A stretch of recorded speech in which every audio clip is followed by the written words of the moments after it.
All right, if we're going to get out of here on time-ish, keyword there is ish, we're going to get started. All right. So I'm going to put this next slide up first so you have it. Oops, no, I'm not, until we have our stuff up there. That's all right, Logan. Deep breath, that's all right. There we are. All right, last session I promised you that I would give you the avatar design workbook. Use your phone, get that, and it'll take you to a site, put your email in there, and you can download it. So, like I started off last time, is there anything from the last session or the last two sessions that are going to get in the way of moving forward, and any questions you have or et cetera that you need to have before you make? Yeah, go ahead. Chat GPT. Yeah. No. G, like general, P, practitioner, T, tango. Doesn't stand for that, but yeah. So, one of the things I was talking to one of my brothers about is, I always say, it's good to preach a sermon. I was telling a story about one, going Bible study, and one of the guys came back and said, Aaron, to go, I understand exactly what you're saying, but how do I apply that? What do I do when I go home tonight?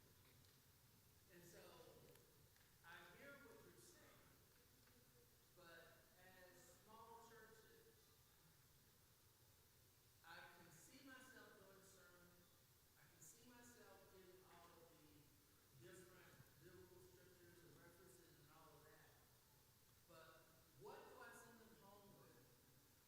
And how do I make it applicable so that they get not just the spiritual side of it? And I heard you saying, hey, give them the notes on the back, but if I'm doing something on finances, then there's a lot more to that than one sermon. Of course there is, but you can talk about getting out of debt and staying out of debt. That's you're not doing a financial planning class, but in any one sermon you're also not probably getting them to be a model disciple of Jesus. You can't do that in a 20-minute sermon. You can't do that in years. So and we know that because we have the examples thereof. But so if you do one on finance and you're not, make it narrow. You're not talking about finances universally, just like you're not talking about. It's like write a sermon on God. That's a little broad. So if you write a sermon on, you're going to do something on finances. Again, first start with your avatar. What's your avatar struggling with? If they're struggling financially, what are they struggling with? And the only way you'll know that is to talk to them. So let's say that let's just do the easy one. There's more month than there is money.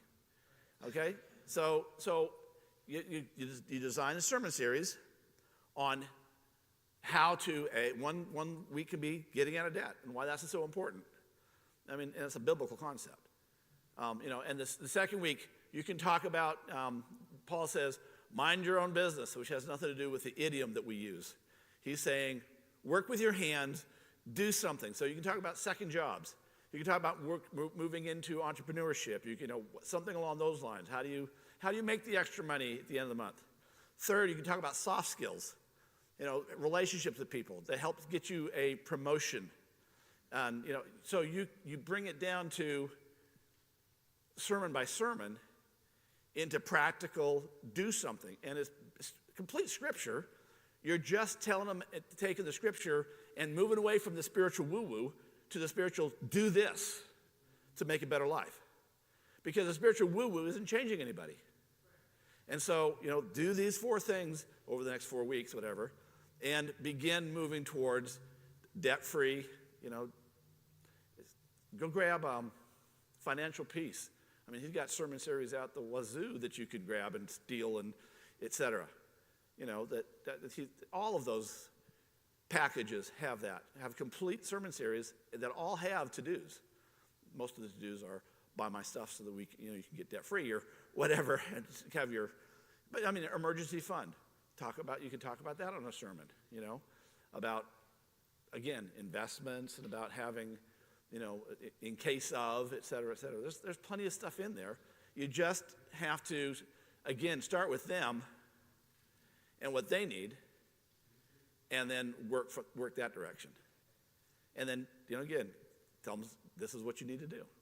So, instead of, you can talk about the debt snowball, if those of you familiar with financial peace, Pick the one that you owe the least on, pay it off, and then apply that. And, again, there's so much scripture, New and Old Testament, about money management that you can reference and say, here's how to do it. Let's get real. The problem with most of our sermons, the sermons we've been preaching, they've been kind of generalized. And no one's life is changing. The people who've been coming to our churches for 25 years are the same people that came 25 years ago, except they're older and on different medications. And that's the end of it. We need to begin saying, this is what a disciple of Jesus Christ acts like. And one of the ways is getting out of debt. If you will, that's one of the number one problems our churches have, let alone our church members, not our churches, our church members and culture in general. So we just get real practical. And here's the easiest way to do that. Start with what you want them to do and work backwards. Don't create your sermon and say, now how do I work this in? That's backwards. If you don't know where you want to go, how are you ever going to get there? You'll meander around. What do I want my people to do? So I'm going to create a 4-week series on how to have a good marriage, or rekindling the spark, or what to do when the spouse walks out and you're left alone. Whatever it is this series is, then I say, okay, what are the 4 things? And you work backwards from that. And again, giving them rock solid advice, biblical, solid. This is how you deal with a relationship. This is how you deal with brokenness. This is how you deal with the loneliness. This is how you deal with, it's all in there. It's not psychology. I get accused of that a lot. Oh, you're just doing pop psychology. No, if it isn't biblical based, what did the visitors say to Lifeway? The number one reason visitors come back is because a biblical, relevant, life-relevant sermon. Folks, we're the church, and we are the people of the book, ostensibly. That ought to be the foundation for everything we do anyway. Everything we do. And so, when I teach my kids at Phillips to do sermons, we start there. You start with Scripture. You start with the need, and then go from there. What do I need to do? What do I need to bring to this group of people to help them become disciples of Jesus? Whether they're unchurched, never churched, non-believers, or my own people who are sitting here who are churched semi-believers. Or maybe they're all believers, but not disciples of Jesus. And, how do you know whether they're disciples of Jesus? When was the last time they shared their faith with someone? Because a disciple who's a true disciple of Jesus always makes more disciples. That's kind of the mark, which leaves us all on alert sometimes. Does that help at all? Okay. The bottom line is starting with where they are and working backwards, and then getting exceptionally proud. And it's not easy to start with. It's not easy. I wasn't trained how to do sermons like that. And so when I got to know my avatar so well, and the first time we did avatars was when Chris and I did Loganville, Larry, and Laura. We knew them like the back of our hands. And when Loganville, Larry, and Laura actually walked in, Elaine and Tommy were their names, Elaine and Tommy Lane. And our target audience had latchkey kids. Some of you are old enough to remember latchkey. That was a big thing back in the whatever years it was. And so that was our target audience. And we did sermons based on, for Tommy and Elaine, or Loganville, Larry, and Laura. And when they walked in, they instantly said, this is what I'm hearing from the pulpit is what my family needs to hear. And it was like, boom, and they were there. There was their tribe, even though we didn't have any young families at the time. We did after that. But we were talking their language and dealing with their issues. And that was because I knew the avatar so well that we were able to design the sermons for what was Tommy and Elaine eventually, and their 2 kids, Adam and Claire. I think I got all that. Man, that's a long time ago. So, yeah. But if you know them well enough, you know what they need. And if you know what they need, it's pretty easy to figure out, how do I address that in a sermon? Make sense? Other questions before we move on? Jump into this? All right. So, biggest problem in growing a church, generally, is keeping your visitors. Getting more visitors is wonderful. We need that. But you get a ton of visitors. If they don't stay, it's a waste of your time, a waste of your church's time, and a waste of anyone who walks into your church's time. And a great sermon that is relevant, life relevant to them, they go, man, yeah, that connected with me. That's important stuff. But if it's just a great sermon that you provide, they're not coming back. They may come back once or twice, but they're not sticking with you. Because if your hospitality is horrible, if your follow-up, if they have no way of connecting with people, y'all know this. This has happened to all of you. Someone came. They seemed to like your church. They came back for weeks, maybe a couple months, and then they started missing a Sunday here and missing a Sunday there, and then they were gone. Do you know why that happened? They didn't connect with anyone in the church. They had no friends. They had no one they could have coffee with, no one to mentor them, no one that they could cry over when their puppy died.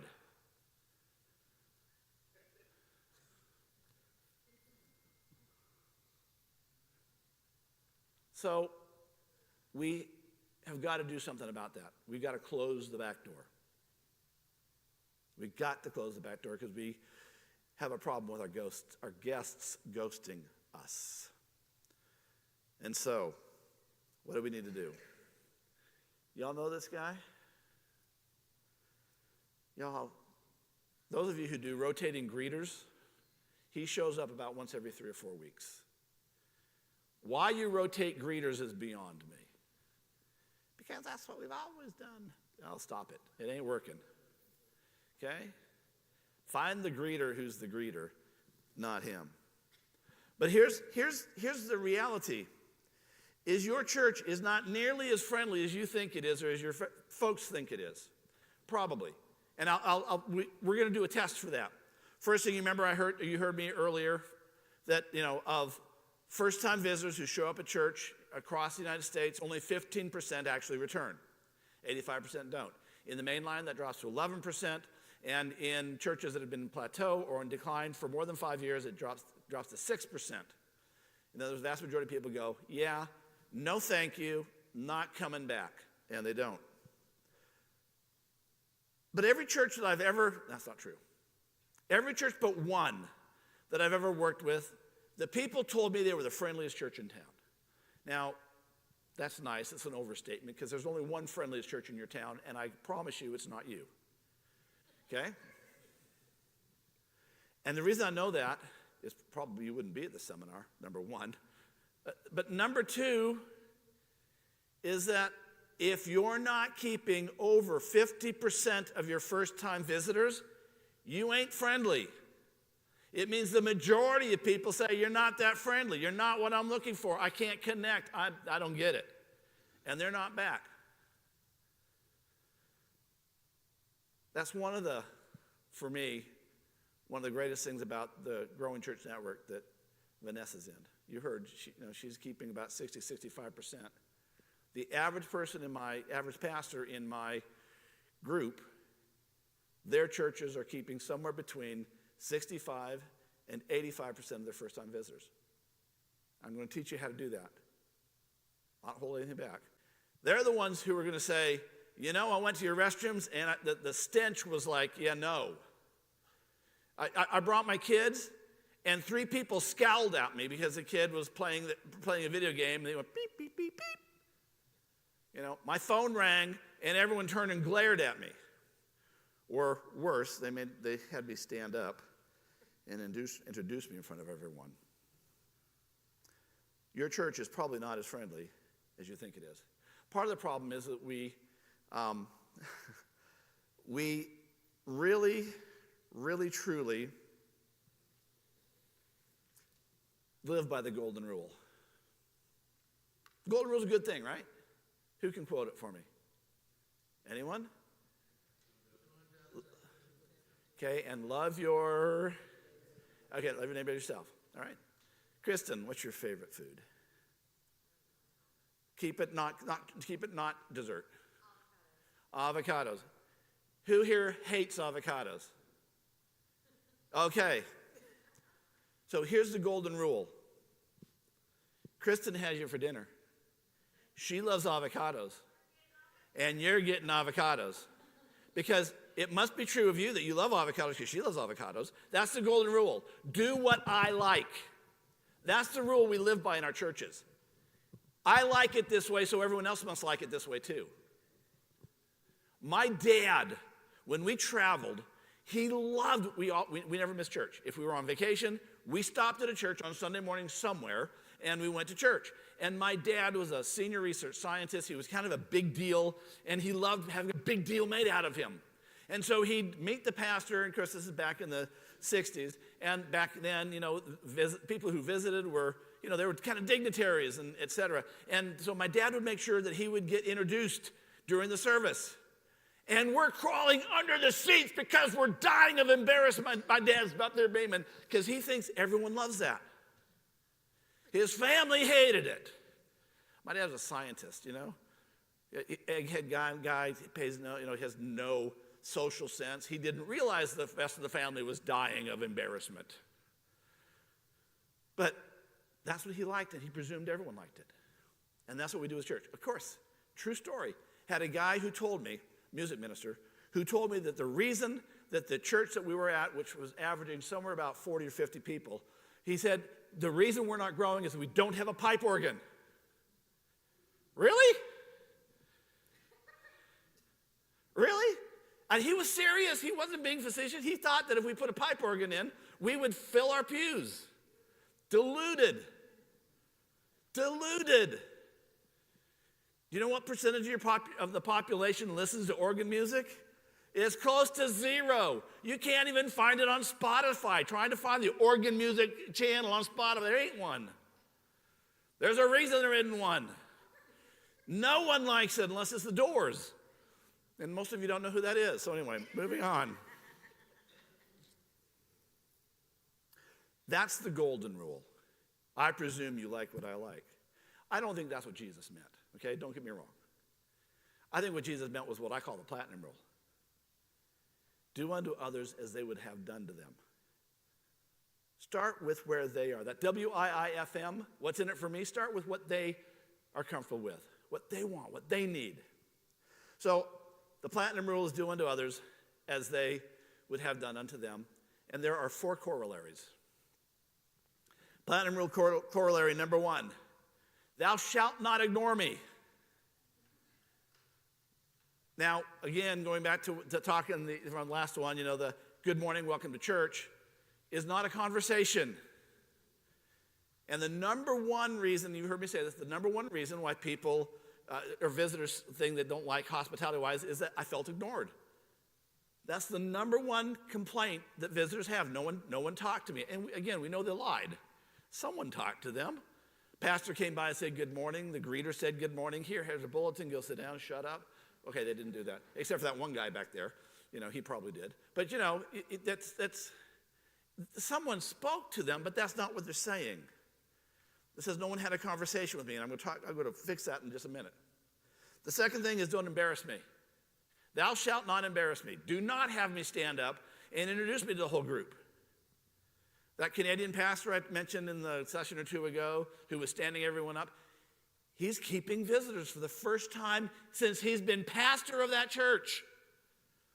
He stopped doing that, and people stopped not coming back. Now, he's not at the 50% or 60%. He's got some more work to do.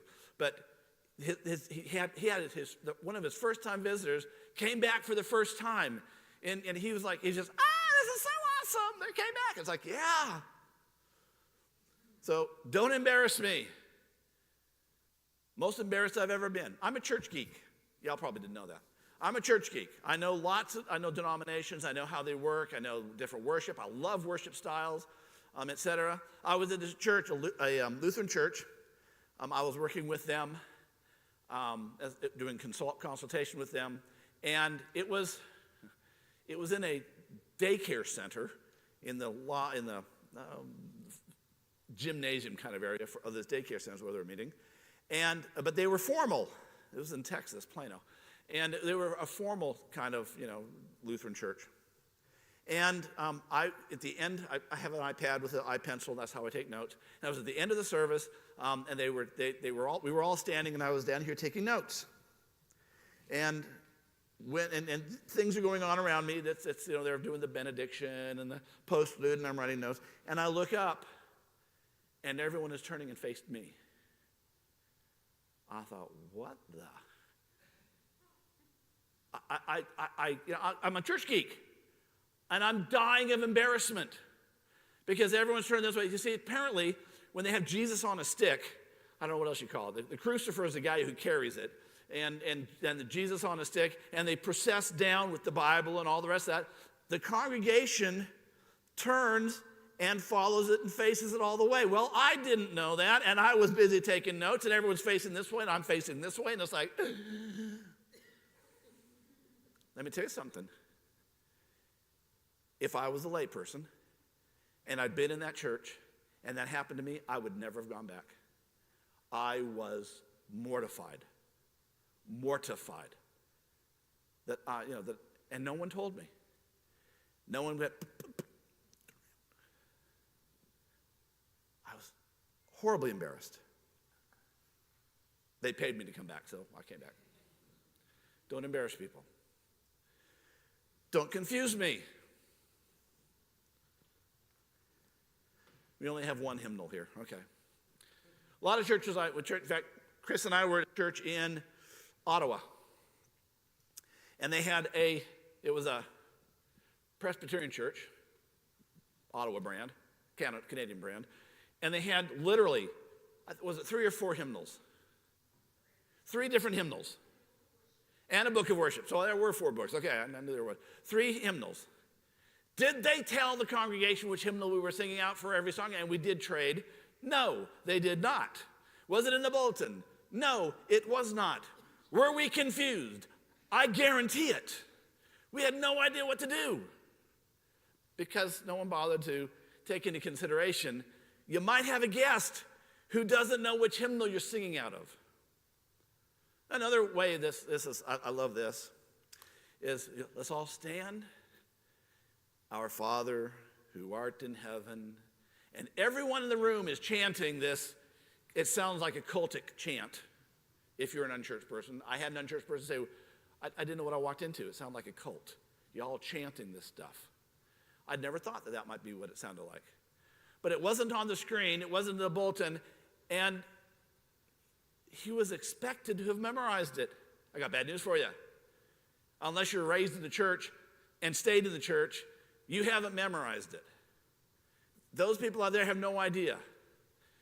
And so when the bulletin says, Lord's Prayer, trespasses, they have no idea what that means.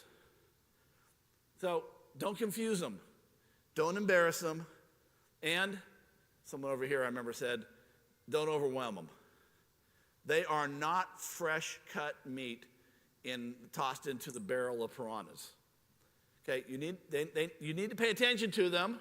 They need to have a number of people paying attention to them.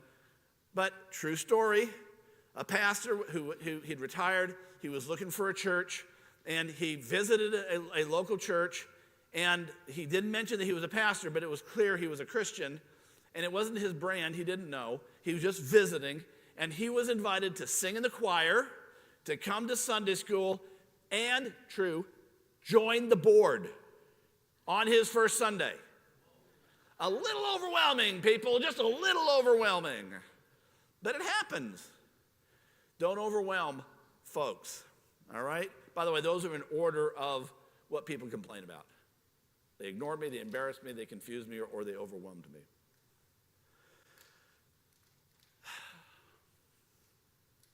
Which brings me to a real important question. Who's your customer, Pastor? Who's your customer? When you work in your congregation and you're making plans, who's your customer? Don't answer the question because you'll probably get it wrong. It ain't your members. Okay? But your members want you to treat them like they're the customer. They're not. Jesus had a word for those people. Do you know what those words, there's actually two words he uses for them. What are your members? Number one, they are doulos. Anyone? Slaves. The real word, not the gentle word, slaves. We are slaves to Jesus Christ. I don't care if you don't like that word. Get over it. That is what Jesus says we are. He says that's what you are. He says that's what our members are. We are slaves to Jesus, not slaves to the church. There's another word for that. That's servants. We are here to serve each other. And there's two great, she can tell you probably what the Greek word for that is. I barely made it through Greek. It's too much like English. Hebrew I did really well at. It's nothing like English. Greek, not so much. I don't know what pluper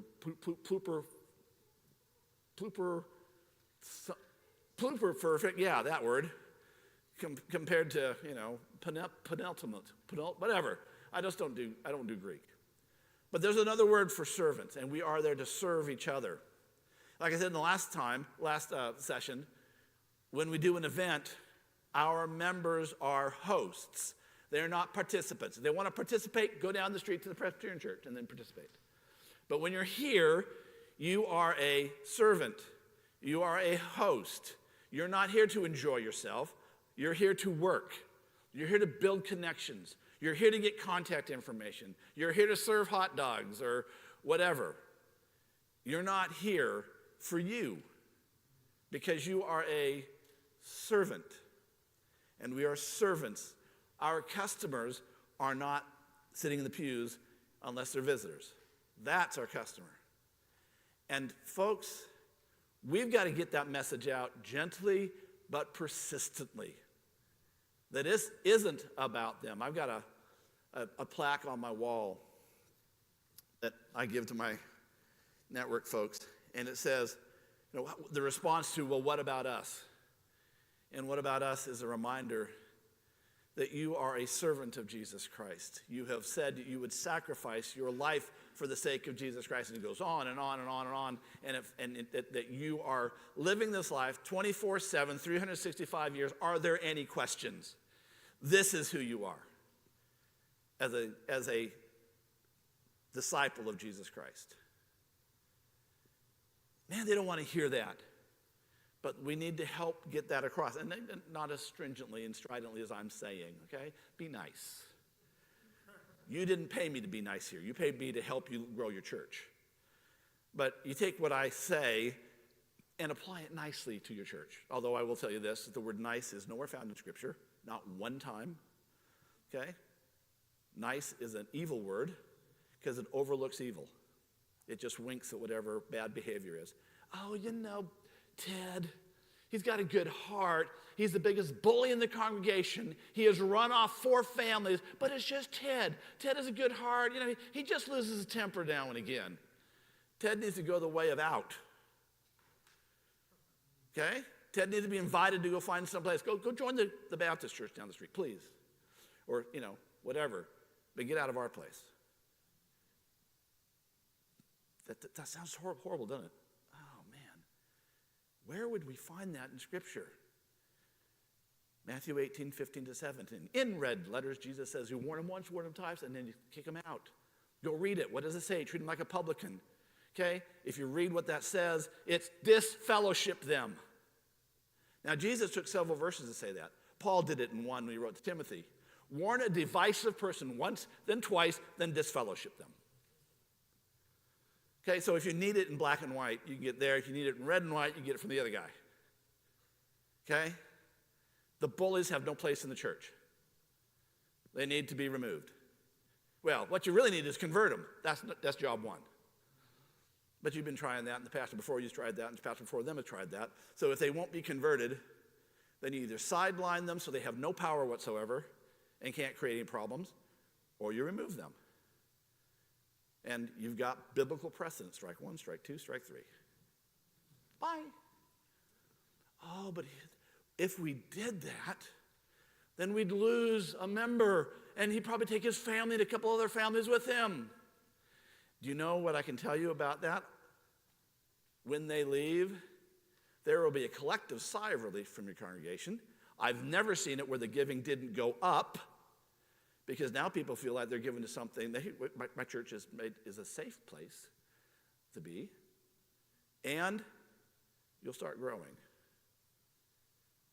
Every major turnaround that we have seen, every successful turnaround from decline to sustainable growth that we've seen has come at the cost of significant numbers of members. Because some of your members are the reason your churches can't grow. Because they think they're the customers. They think they're the ones that should be catered to. Gently begin helping them understand that ain't the case. I remember I hadn't been there probably 6-8 weeks when I stood up in the pulpit. Probably shouldn't have said this, but I'm ADHD, so it just comes out. And I says, y'all are not the future of this church. It's a collective. Y'all, none of us here are the future of the church. We're the present of the church, at best. Some of our members are the past of the church, but the future of the church are those who aren't here yet. That's the future. And at the rate we're closing churches and the disciples, let alone the main line, let alone the United States, we better figure that out. We better figure that out. All right, so let's talk about first impressions and how do we get them to show up and stay? How do we get our visitors to stay? Folks, hospitality is everything. According to every study I've seen, and there's a bunch of them out there, you have somewhere between 3 and 12 minutes to make a first impression. And when I say 3 to 12 minutes, I mean that the majority of visitors have decided within 12 minutes whether they're coming back or not, regardless of anything else. So before you've opened your mouth to preach, they have a pretty good idea whether they're going to return. And that comes from the way they were greeted or not, whether they could get in, find a parking spot, not a problem for most of us. But if we have on-street parking, they had to park down around this corner because everyone parked in the front and there's no place for them to park. If they bothered to get out of their car and come in at that point. All these things play up to the first impression. And without a good first impression, there's not going to be a second impression. You got 3 to 12 minutes. Your hospitality starts, bingo, thank you, right off my slide. Someone's been paying attention. That's right. It starts in the parking lot, folks. I don't have the picture here. I wish I did.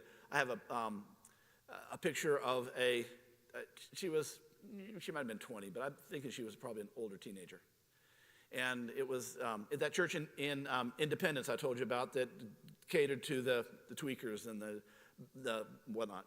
And when it rained, she and 2 others stood out in the parking lot with umbrellas, big golf umbrellas, and walked people in. They knew that hospitality starts in the parking lot. I want to ask you how many of your folks, your greeters, are inside. And I know probably most of us don't need help parking cars. You've been to Life Church. Did they have parking people pointing out where to park when you were there? Absolutely. And here's what I loved about Life Church. I pulled in the parking lot from the far end, and people are looking at me from the porch, and they're seeing me. They're not looking at my car. You can see they're looking at you, and they're waving at you. It was like, wow, that's cool. They're noticing me right off the bat. They were outside waving at me. A couple of great things about that. Number one, I know where the front door is now. And of course, I got the people parking me on top of that who were, waving, saying good morning, and pointing where I can get a good parking spot, whatever. Just what a great first impression. Starts in the parking lot, and hospitality ends when they drive away from the parking lot. It doesn't stop there. And here's what happens in most of our churches. We do our hospitality until the very end, and they have to make their way out of the building on their own, and it'd be nice if they stopped for coffee. They won't most of the time, but they might. But they, and they just drift out. Where are your greeters at the end of the service saying, "Oh, so good to have you. Hope you'll be back next week"? Walmart greeters almost always say, "See you next time." QT is great at that. "See you next time." You go to QT and buy, you all know QT? Do you have QTs here? Okay. They're trained. What do they say when you leave? "See you next time." Greeters greet in and greeters greet out. The key is to make connections. But everything is in your hospitality. Your sermon is a hospitality issue. Do you use language they don't understand? I talk about non-presumptive language. Don't presume they know anything. They don't. Literally had someone ask just a couple weeks ago, "What is a testament?" "What do you mean New Testament, Old Testament? What does that mean?" They didn't know. Chris and I started a church in Seattle, in Auburn. We did a baptism of the newlywed, or no, they hadn't quite got married. It was the day before they got married. And we baptized them, and we gave them a really nice, expensive study Bible. And the gal comes back the next week and grabs her and says, "What are all these numbers in the middle of the paragraphs?" Had no idea about versification. No clue. She was confused. We presume people know this stuff. They don't. And so we stand up and say, "Well, Paul wrote." Who's Paul? "Well, Paul's an apostle." What the heck's an apostle? And why are we talking about him? And he wrote a letter to the church in Corinth. What's a Corinth? Where's a Corinth? We don't define anything. I talk to my pastors in my preaching class, and then we talk about the length of sermon. "Oh, it needs to be short so people can..." It's like, have you looked at the churches that are growing? Have you watched their sermons? They're 35 to 45 and sometimes up to 2 hours long. Now, I wouldn't do 2 hours. But most of them are 35 to 45 minutes. Why? Well, partly because they tend to go a little deeper than we do, a little. But mostly, they have to define every term. Today we're going to be reading from the epistle. What's an epistle? No one knows what an epistle is. We're going to be reading from the Bible. We're going to read in the book of the 1 Corinthians. You'll find that. Open your Bible in the middle, or better, most people, by the way, didn't bring a Bible. Oh, I don't have my cell phone here. You open up your YouVersion and scroll with me to get your people used to using the tools that they got. Those are great tools. Anyway, and so the guy who wrote this letter is named Paul. Paul was a guy who started churches. And after he started the church, he would leave, and he would write letters back to the churches to help keep them online and keep them, moving in the right direction. And so this is a letter to the church in Corinth, which was a church that was a major port town. It was one of the most important towns in, and I don't remember where it is off the top of my head. I think it was Greece. But anyway, and et cetera, et cetera, et cetera. And then I move on. And now they know when I read this passage, this piece from the scripture, they have an idea who wrote it and why and what's going on. But you have to define that every week. If you're going to read Paul next week, you're going to introduce Paul next week. We know who Paul is. That's fine. Not everyone understands or knows that. So we're going to say that. And people will get used to it. Don't presume they know anything about the gospel or even what a gospel is. Define your terms. That's why you don't use the word narthex. All right. Who can tell me what's wrong with this picture?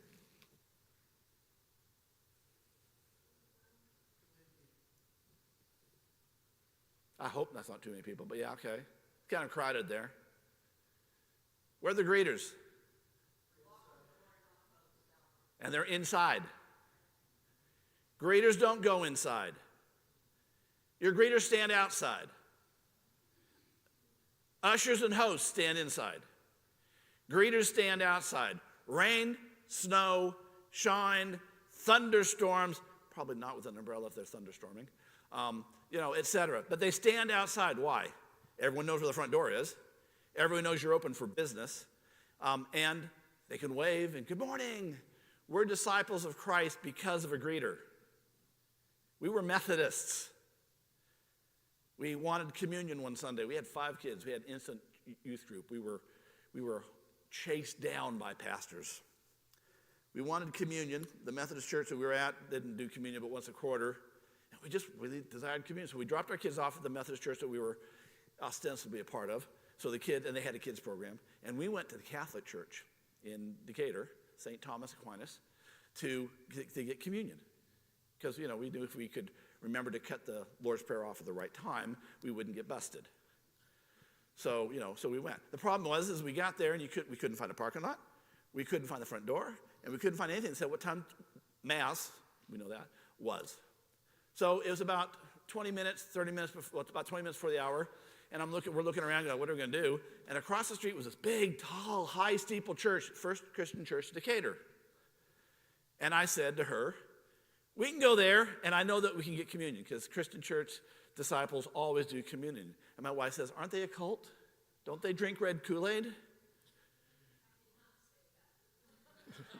No, but you did ask if it was a cult. Yeah, but... And I said, no, my dad is an elder in, not that church, but in the Christian Church Disciples of Christ. I was baptized in Christian Church Disciples of Christ. It'll be great. She says, okay, we got to get over there. Pull in the parking lot. And the parking lot was right there, and it's the side door. The front door is way around over here. But there's a guy outside with, kind of like you, but his blazer was a bit more red. Tall guy, 6'3", I think he was. And he was at the top of the steps. And he saw us get out of the car. He saw us walking over. And before we got to the steps, he says, good morning. Good to see you. Just like that, by the way. And it was like, good morning. He says, I'm Dean King. He steps a couple steps towards us. I'm Dean King. I don't think I know you. So, of course, when someone says their name and I don't think I know you, what do you say? Well, hi, I'm Bill. This is Chris. And we didn't do our last names because we knew what that meant. So, Bill and Chris. Great, Bill and Chris, good to meet you. And he chit-chatted with us for a little bit. And he was just really, really a nice guy. It's like, wow, this is nice. We felt warm and fuzzy. And he says, okay, come on in. He says, we're going to get you a seat, get you that worship about ready to start. You're going to love it. And he walks up to he takes us in, walks us up to an usher. Be an usher, Harvey. Stand up. Be an usher. Be a grumpy usher, kind of like him. And he gets literally, this is what he does. He says, this is Chris and Bill. They're personal friends of mine. You give them a bulletin, and you find them the best seat in the house, and you don't charge them nothing. You understand? Thank you. Now, that usher had heard that spiel 1,000 times, okay? This was not Dean's first thing. He rehearsed everything. He was amazing. But we were just laughing. It was like, this is awesome, okay? And so the usher played along and got us a seat, and et cetera. They gave us a bulletin, and said, you're going to enjoy the service, and et cetera, et cetera. Do you know where we were next week? Now, Chris will tell you that the service was really good. I don't remember it that way. It was high church, beautiful hymns and all that. Not my favorite thing, but that's okay. I was raised in church, so it was great. They had a guest speaker, so it was August. And I guess the guest speaker was okay. I don't know. I wasn't terribly impressed. But whatever. We came back the next week because we wanted say what? Yeah, that's right. We wanted our kids to meet Dean King, who was out front and greeted us. I don't remember if he remembered our names. He probably did. But then he looked at us and said, can I give him a lifesaver? And he had a roll of lifesavers individually wrapped in his pocket, and every kid got a lifesaver. And the kids instantly love him. He was just as gregarious. We got ordained in that church. We left the Methodist church because of a greeter. We met the pastor. He was wonderful. The church was wonderful and all the rest. But that first impression blew us away. Now, he may seem a little over the top for you. You don't have to be quite that over the top. Although I will tell you that when he went on a European tour, when he went to Westminster Cathedral, guess what he did? He stood at the door and greeted people. He says, I can't not. So, hey, good morning. Don't think I've met you before. You haven't met anyone here. That's just how Dean King was, man. It's just how Dean was. This is Georgia, all right? So let me tell you something. Greeters greet. Their job is to be that person. If you have a grumpy greeter, get them counting the money during the service somewhere. Get them doing something they're more suited for. If you have a Dean King, then that person should be your greeter. This rotating thing, if you got 4 Dean Kings, God bless you. Then put your 4 Dean Kings. If you don't have, put your best foot forward and get them greeting. Well, so-and-so will be unhappy because she loves to greet. That's great. Put your other greeter outside where they should be anyway, because she's not going outside, and let her greet on the inside. Get your greeters greeting. Ushers ush. Okay? Ushers ush. You got a tiny little church. You got 400 seats, and you got 25 people coming, and there's no problem finding a seat. But you got a guest shows up, and everyone's singing, and it's hard to figure out, unless you're really, really empty, where to sit. Ushers ush. They know where the best seat is in the house. They know where they can be. Let me find you a seat. And here's what you really want to wow your visitors. Every person who comes in, hey, Miss Joyce, good to see you. Can I find a seat for you? Oh, no, you know I sit where I always sit. Great, I understand. But Miss Joyce may come in one time, she says, I got a cold, I need to sit in the warm place in the sanctuary. And your greeter or your usher had better know where that is. Where's the warm place? Where's the cool place? Where's the place that got the breeze? Where's got the best view? Where's got the worst view? My grandkids are playing today. Where can I sit where I can make sure I get pictures? Your usher should know that. Every person comes in. Can I find you a seat? It's not hard, and it makes an impression, a positive impression. Ushers ush. Hosts host. They're the ones who wandering the halls to make sure when someone gets lost, you can help them find the place where they're supposed to go. They're the ones who are greeting inside the building. Greeters greet where? Wow, that was kind of weak. Here we are. Greeters greet outside. Hosts host inside. And you may have several hosts. Now, in your church, Harvey, do you have a lobby in your church building? A small lobby, okay? A step in, okay, right, okay. Hey, I served churches where you opened the doors and you were standing in the sanctuary.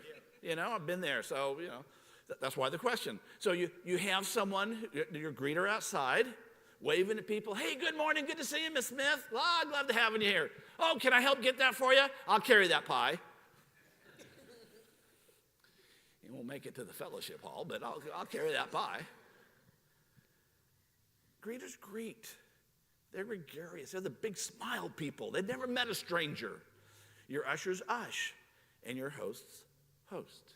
Hey, good to see you. Glad you're here. Oh, and I'll talk about what they should say in a minute. Yes? Good question. Where did clergy? They're in their study getting spiritually fed and ready so the church can die.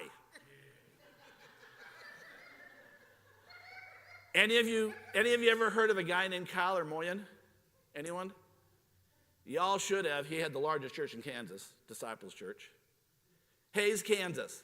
Not what you call a big Mecca. Started with 7 people, took it to a small group of 1,200. Percentage-wise for his county, he had a bigger church than Rick Warren had, percentage of population in Orange County. Where did the megachurch pastor for that area, where was he every single Sunday? Outside, greeting the members and greeting the guests. Every Sunday. Pastor, you want to grow your church? Get thee out of the office. You can't grow your church from your office. No one's coming to your office. Tell me about Jesus. I just need to know about Jesus. It's where you hide. Outside. But I'm an introvert. Get over it. An introvert you can't get over, but you can get over shy. Shy is a choice. Introversion is you're stuck with it. Okay? You'll be tired at the end. Rick Warren, major introvert. Had to go home with migraines almost every Sunday because being with crowds killed him. Outside, pastor, work in the crowd, modeling what you want your greeters to do. Okay? I know, you don't want to hear that. Host, and your worship buddies buddy up.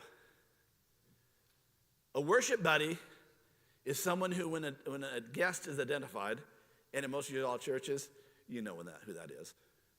They're the ones who sidle up and say, if the new people are kind of bashful, they sit behind them. They sit right here. And Harvey's a guest. We're going to do communion here in just a minute. And everyone gets that. So the way we do it, we're going to pass the plate, and I want you to, there's a little piece of bread, take the bread and eat it. But then hold on to the cup, because we all do that together, okay? And you tell them what's going on. You whisper it out. If you can sit with them. We went to a Lutheran church recently. One of my pastors, network pastors, is moderately local. We went to St. Louis and secret shopped. We were, no one knew we were coming. And, just to see how his hospitality was. And so we went, and their greeting was very good. They were inside, but hey, can't hear everything. They were greeting on the inside, and when, we were well greeted inside, and they had all the right things to say. I'm going to share that with you just next slide. And some gal attaches herself to my wife and chit-chats, and then when she sat down, this gal sat right next to her and was with her the whole service. And she doesn't know who we are. She doesn't know that we have a pretty good understanding of Lutheranism now that I know that you're supposed to follow the guy with the stick. They didn't have one of those. But she was there and answered questions my wife didn't have, but nonetheless was there. That's a worship buddy. Yeah. My understanding anyway is that people that are parents that are young, or their children are young now, would not do it. Is that, how much of this is generational? And it's worth considering? It's always worth considering. And the easy way to take that is if you have a young family and you got a bunch of kids, they don't want a babysitter. But someone should sit, the worship buddy sits behind them so they can give them, kind of lean over. Yeah, go ahead, Chris.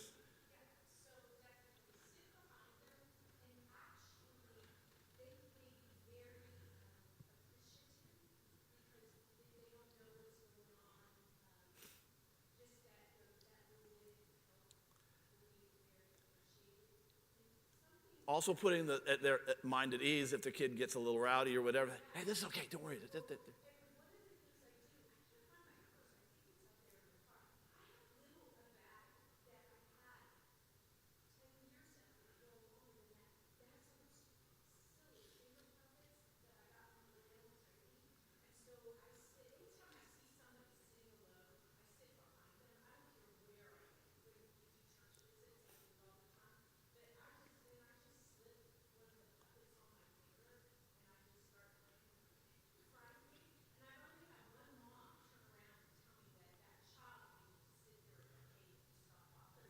Obviously a church person.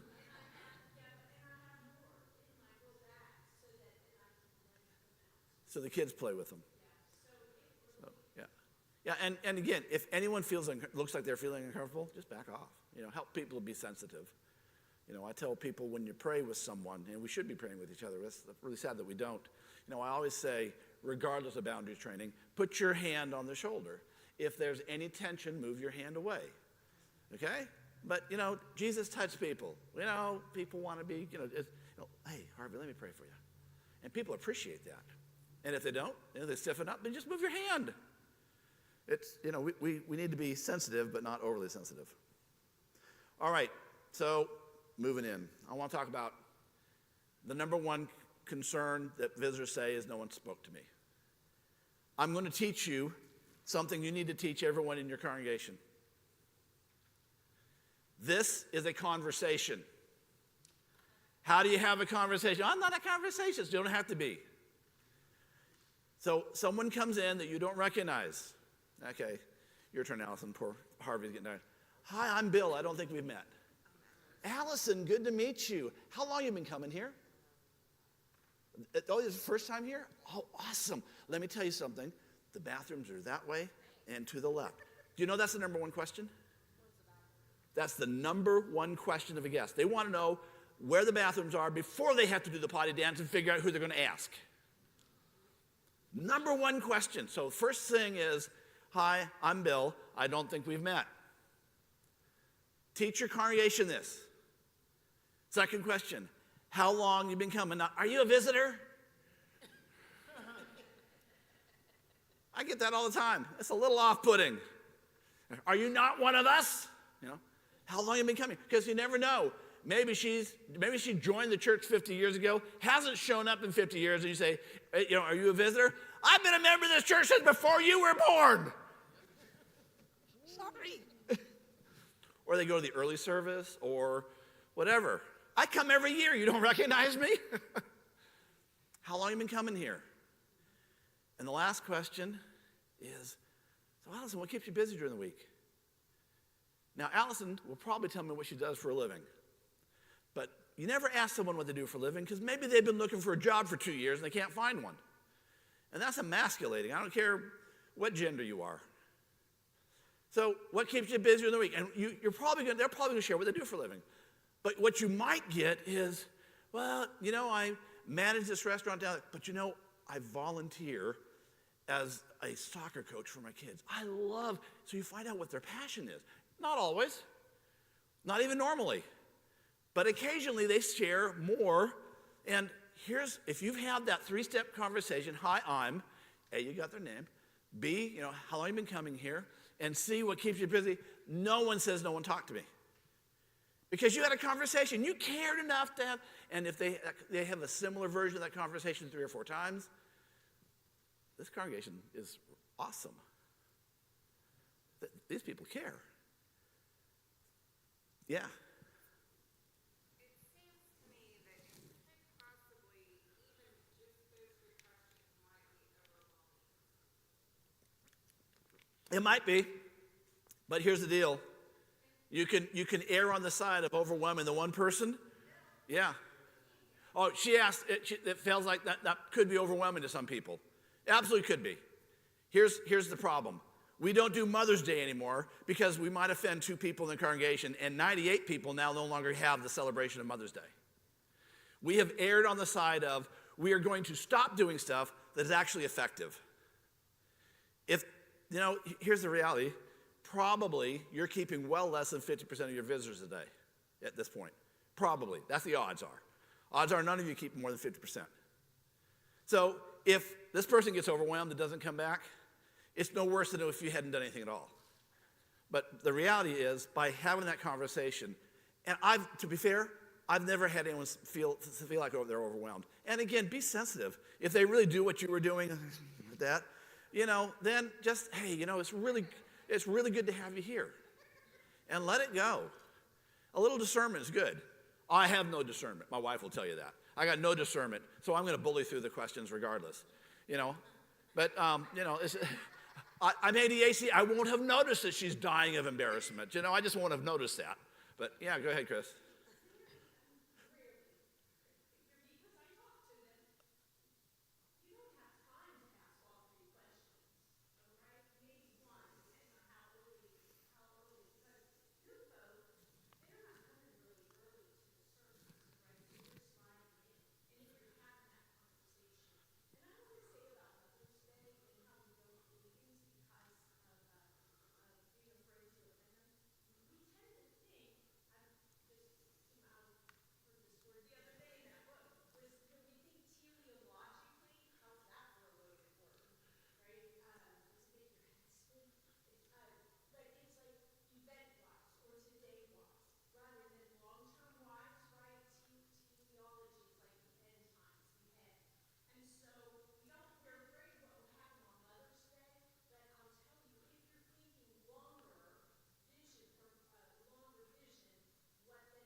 I need to move on real quick here because I got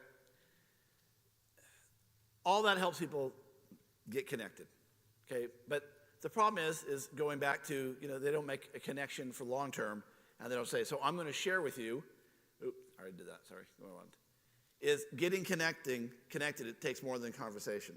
And in your book, there is this lovely cartoon, and it's about the lunch bunch group. So I hope you'll open that up. Now, I will tell you that churches that do the lunch bunch group and that do it right, I know that in my experience, we kept over 90% of every first-time visitor that engaged the lunch bunch group. 90%. Churches that do this are seeing incredible results because it's connecting beyond Sunday morning. Inviting someone to have coffee and donuts with you at the fellowship hall is not a connective activity. It's nice, don't get me wrong, you should invite them. But the lunch bunch group is key. And here's how it works. So, since none of us are in big churches, Pastor, this is your job on Sunday morning.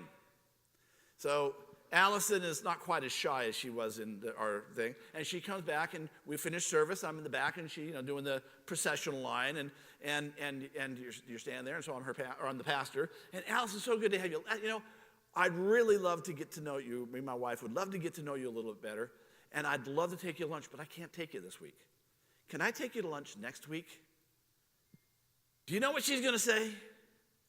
She's going to almost always say yes unless there's some reason why she can't next week. Now, what have I just done? I got her back 2 weeks in a row. All right? And so I'm going to get her contact information. Do you have any aversions? Anything you really love? Okay, great, awesome. All right. She's going to go her way. And I'm going to do some other follow-up. We'll talk about that in the next slide. Or 2 slides from here. Anyway, next Sunday, she comes. Because she's got this lunch with the pastor and his wife. And so she makes her way to the back at the end of the service, and I'm talking with her. We're greeting everyone, and she's down there. We're talking. And Mike comes up. And Mike goes, oh, Pastor, I wanted to crash your lunch so I get to know Allison better, but I can't do it this week. Allison, can I take you to lunch next week? 3 weeks in a row. People, if you can't keep your folks after they've no 2 families, because they've had lunch and had conversation with them. If you can't keep them after they've come to your worship service 3 times, you got other problems. All right? Now, the guy who taught me this, he did it 1 more week. He did it 4 weeks in a row. I find that a little obsessive. And they see through it. But, if you are committed to growing your church, that might not be a bad thing. But it's easy. Hi, I'd like to take you to lunch. We don't get to know you. But I can't do it this week. You don't have to give them a reason. I can't do it this week because if I do it this week, you won't necessarily come back next week. So, whatever. Can I take you out next week? Next week, Mike comes in, whoever, your lunch bunch crew comes in, and we got her, she knows Mike and his family. She knows the pastor and the pastor's spouse. That person's beginning to connect. She's walking in the church and people say, good morning, Allison, good to see you. And Allison's becoming one of you. By the way, the church should pay for the meals. We can't afford that. Okay, so here's how you handle that objection. Before you announce this and try to bring your lunch bunch group to play, you need to take and figure out what your per capita giving is. Your per capita giving is this. Your plate offerings and your pledges, real money that people are giving every week, or every month, whatever. Not rent money, not bake sale money, that kind of money. And you divide that by your average worship attendance. Average in the United States is about $900. Most churches that I've worked with, they tend to be between $1,000 and $3,000. But let's just say it's $1,000. Just in crass terms, Allison's worth $1,000 a year after about year 2. She's not going to give everything the first year. She'll give a little bit. Year 2, she'll probably give a little more. Year 3, she's given per capita. You can't afford not to buy a lunch for this gal. You're going to invest $100, $160, whatever, on her, and the return on your investment is going to be incredible if she sticks. Now, you only use that rationale, because it's really crass, but you use that rationale with your treasurer or your stewardship people who are, kind of crass. Anyway, they're all about the numbers. They don't care about Jesus. Well, they do, but maybe not. Get the idea? All right. That's the lunch bunch group. 2 more bits and I'll shut up, because this is the most important thing in getting their contact information. Do you know if you don't get their contact information, you can't follow up? And here's a reality. Probably none of you are getting contact information. You're depending on your guest book in the back. You ever looked at that guest book? It says Bob and Carol Tulsa. You can't follow up with that. Sorry, I don't remember who the pastor of this church is, but I'm going to.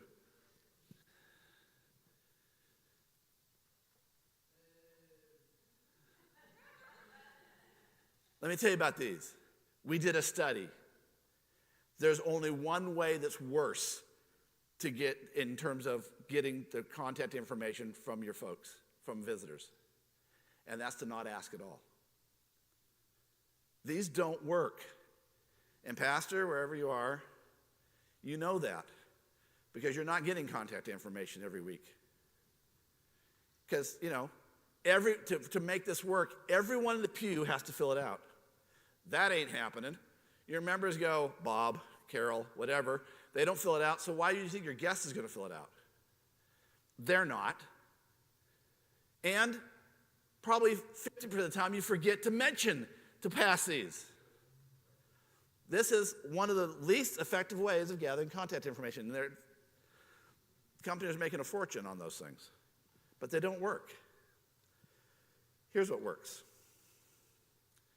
A connection card. And you put it in the hand of everyone. Do not stick it in the pew pocket and say, if you're a visitor, will you fill it out? That's as bad as that. It's not going to happen.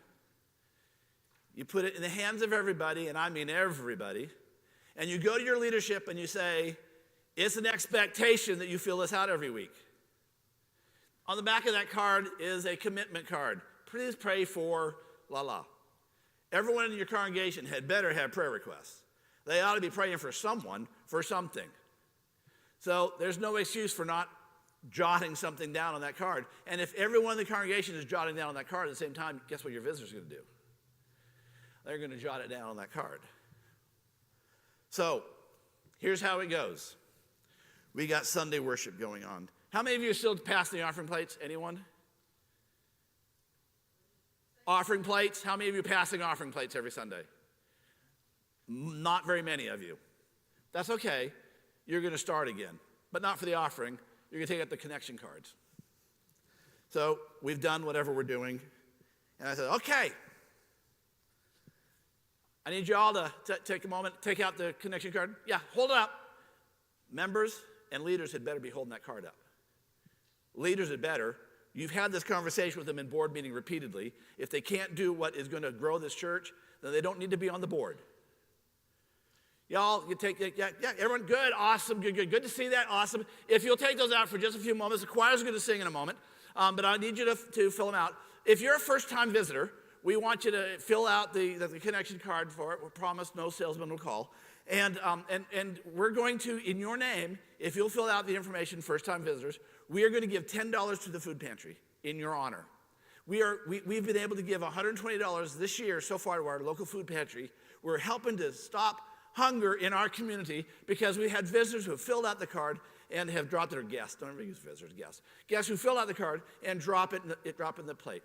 So I want to invite you, members, if you change your email address again, if you will please put that information on there. And on the back, for all of you, there's a place for prayers. If you will put your prayer request down there, we have a prayer team who prays, and we need you to fill that out. We're going to take a few minutes to do this. The choir's going to sing, and at the end, our ushers are going to pick up those cards. If you pass them to the middle, that'll be great. You have disrupted your service. Do you know why? Because your visitors are more important than your members. Your visitors are the future of your church. And if you don't get contact information, they're not going to come back. The odds are very slim, not zero, but very slim they're going to come back. And study after study has said that over 80% come back if you follow up appropriately, which is going to be the next slide. I'm going to tell you how to follow up appropriately. Get the contact information. Make a big deal of it every Sunday. When your members complain, remind them this is not about them. This is about doing what is necessary to reach people for Jesus Christ, because that's what this is about. Get that contact information. Make a big deal about it. But here's the deal. We often get the contact information, and what do we do with it? Not a thing. We send them once upon a time with a mimeographed note or a computer-generated mail merge. Dear person, blah, blah, blah. How many of you are impressed by a mail merged email or a mail? Yeah, me neither, and neither is anybody else. So here is how you follow up. On Sunday morning, well, first thing on Sunday is you're going to invite them to lunch at the end. But you're also on Sunday afternoon, pastor, if you're in a church that has less than 5 visitors per week, I'm guessing that's all of you, then your job, after you've gone to lunch, if you're doing the lunch bunch, which you should be, your job is to go to every first-time visitor's house and drop off a gift. You don't go in, they invite you in, you say no, just dropping this off, it's a little gift bag of some description, and it's something inside that is, what's a good gift? Let me just, don't answer that. Show of hands, how many of you need another mug? Come on, how many of you need another mug? Do you think your visitors need a mug too? Another mug? Do you know what happens to the mug when you give it to them? It either goes to the Goodwill or it goes into the back of the cupboard somewhere, which defeats the purpose of your gift. If you're going to give them a mug gift, give it to them. Hey, we got a gift out in the narthex. And you'll never, ever give away a mug. They have no idea where to go. We have a gift for you in the lobby. Stop by there, and they'll give that to you. Of course, that's another way of getting the contact information. So take them something that's worthwhile. What's worthwhile? Not something you eat. Not because it's not good, but because it doesn't last. And if you live in a city, it went in the trash because they don't know what's in it or who made it. But be that as it may. Consumable gifts aren't good. My favorite gift is you get them wedding favors. They're a little honey pot, cute little honey pot. Looks like a honeycomb kind of thing, honey beehive. Thank you, but not the square kind, the old kind. Okay, they cost about $3. They're expensive. Remind me what the per capita giving is. It's worth an investment. And then they're not branded, so you have to actually take it out of the box and put the information of the church. What information do you write on the bottom of that for the church? What information do you need to put there? Anyone? No, not the name of the church. Nope, not the address, the phone number. The URL. That's the only thing that's the only thing. You just put the URL of the church in there. Someone who can actually write decently. I was never that person. Yeah. Yeah. My understanding is that people typically do not want that gift delivered to their home. Yep, that's what I hear, but let me tell you what happens. When we do that, and I've never had a church not see this happen, their return rate goes between 50 and 86%. So people say what they say. They don't have to answer the door. Is any of that generational? Nope. Nope.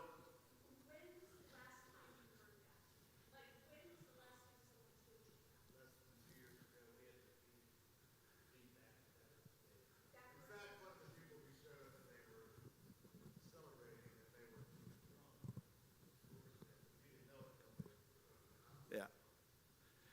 Just drop it off. Move on. You're not going to get everybody. You're not going to get everybody. But here's the deal.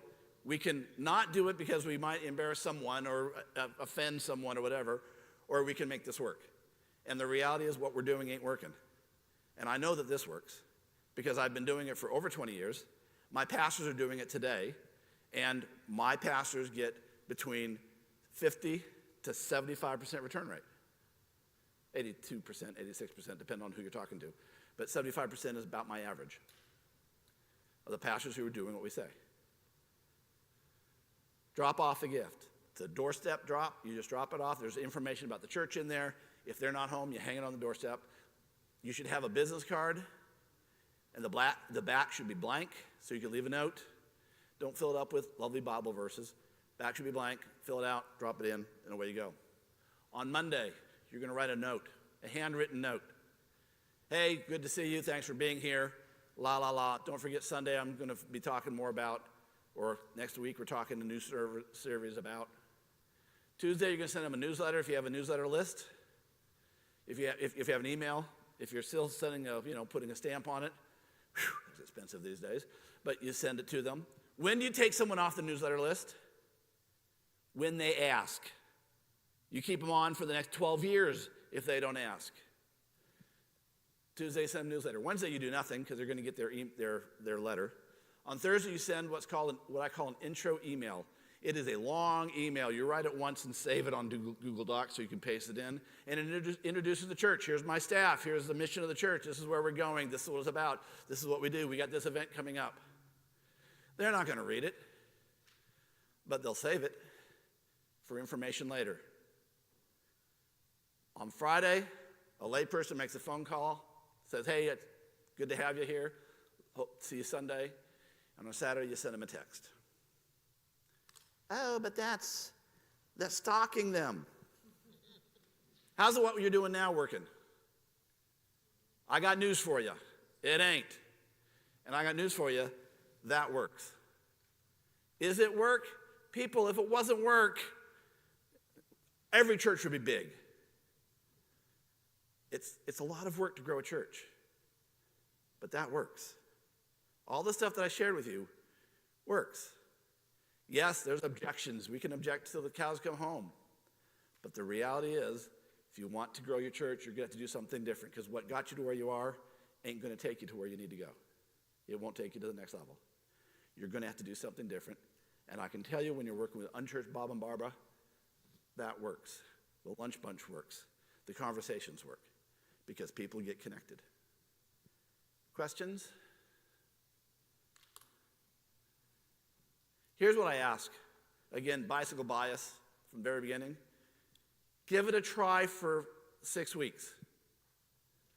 I promise you won't go back. I've had so many pastors say, I don't want to do this, it's too much. They're going to feel overwhelmed. Never, ever had a pastor quit doing it once they did it. The gifts include anywhere from, I got one church that gives a Max Lucado coffee table book. I got another church that does a little plant, has come grow with us with the URL on it. That's easy. Find someone like my wife who has 47,000 houseplants that could take cuttings off of and stick them in.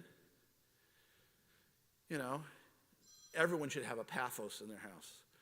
47,000 of them, anyway. All right, any questions? We need to take a break, and I'll see you in about 10 or 15. Whatever the thing says up there.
2, 3. 1, 2, 3.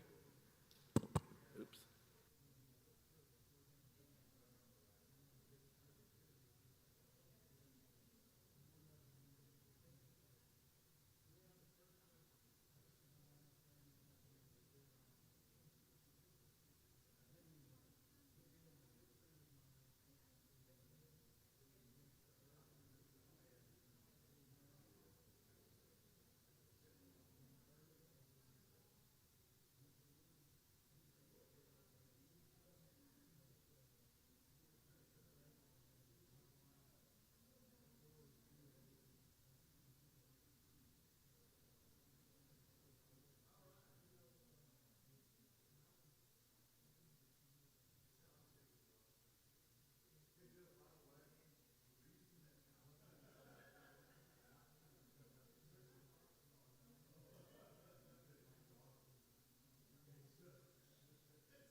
All right.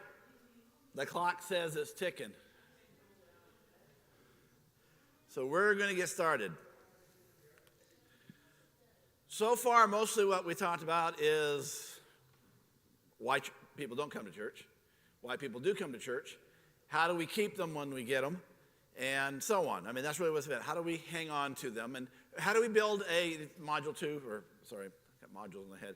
Session 2 was, we talked about the sermon and so on. So we're building a foundation on which when a visitor comes, they stay. I don't remember who I was talking to just a little bit ago, but was sharing that, was there? No, someone said, problem is we don't get visitors. They're just not coming. Occasionally a former member will visit, but we're not getting any visitors. So this session, we're going to talk about how to become a magnetic church. How do we draw people in? Now, let me just real quick say something and paint a picture of a reality. That is, the attractional church ought to be dead. We ought not have an attractional church. We all come, okay? The scripture is, get off your blessed assurance and go. Go ye into all the world. That's the ideal. I don't get to deal with ideals. I have to deal with reality. I don't get to deal with what ought to be. I have to deal with reality. And the reality is, if you want your church to grow, if you're going to depend on your members to go out into all the world, your church will die. Because they aren't going to do it. They haven't done it. And, the best indicator of future performance is past behavior. So the reality is, we can wait until they become disciples. I know a lot of pastors who, I'm trying to disciple my people. And I want to say, are you the first pastor you think that that's what's going to work? You're not.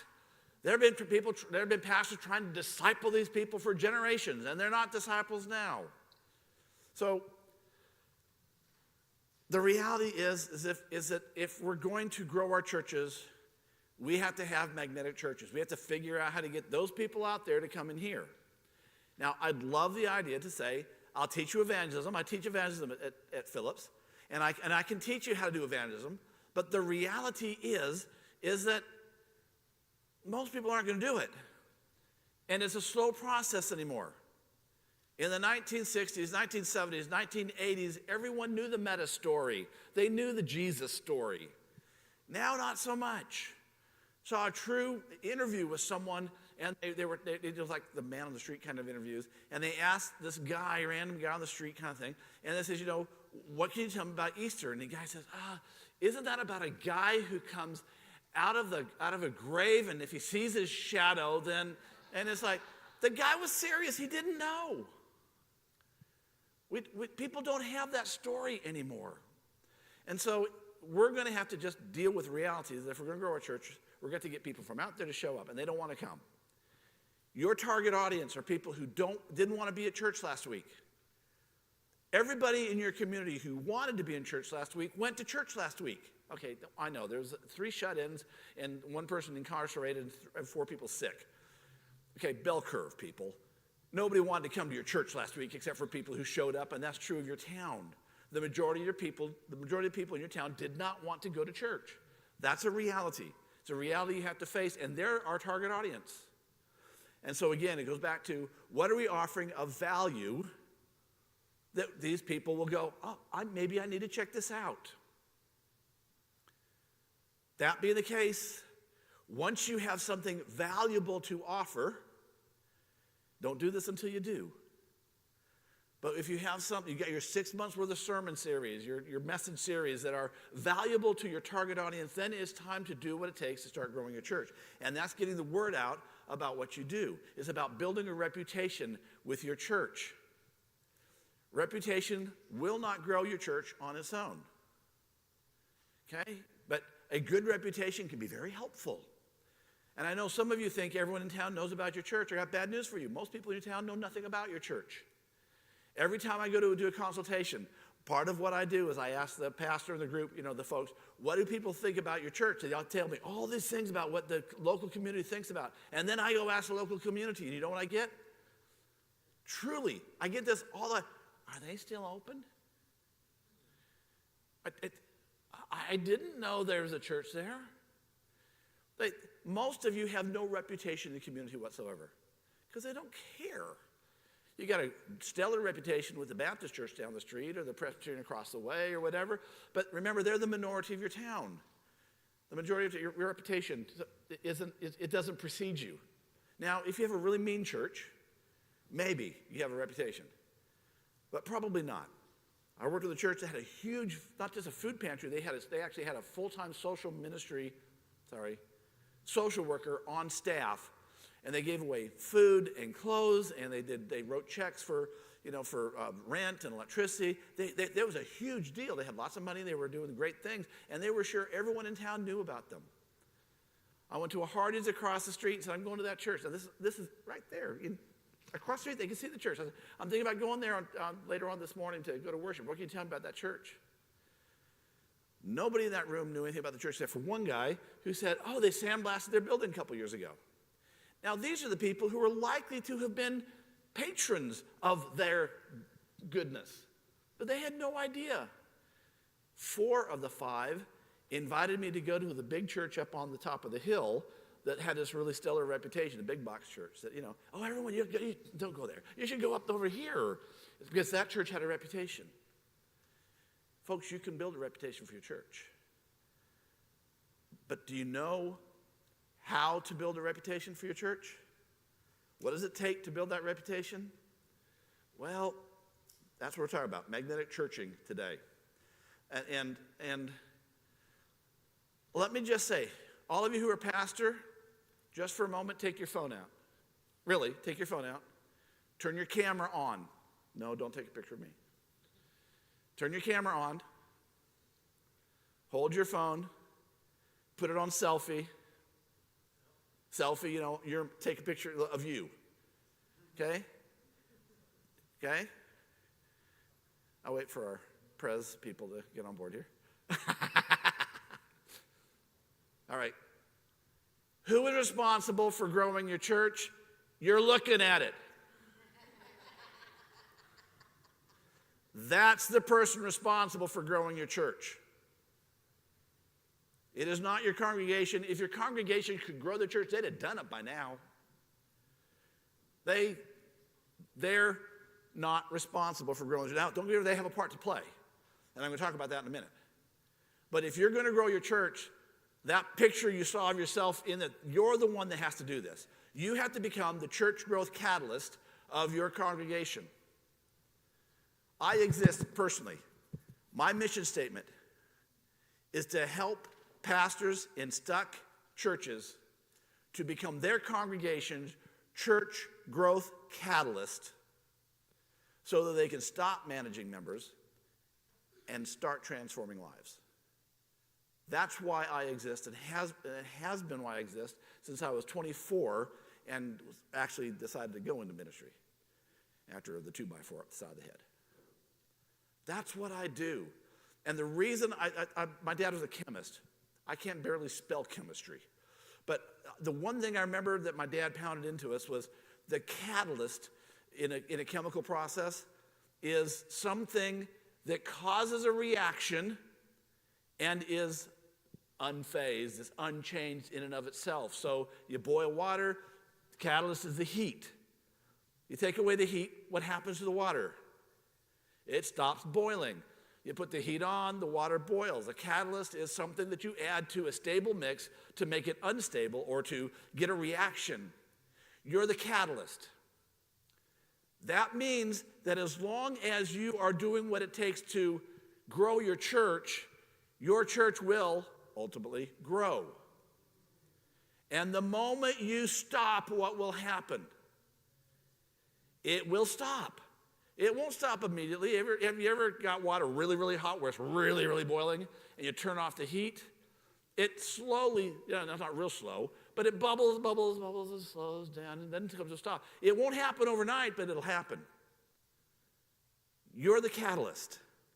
And there's a lot of role confusion today between what a pastor does and what a pastor should do. We go to those 5 offices. Have you ever watched what a shepherd does? They don't stand in the middle of the flock and try and convince the flock to do what the flock needs to do. What do? They walk out ahead of the flock, and the flock follows.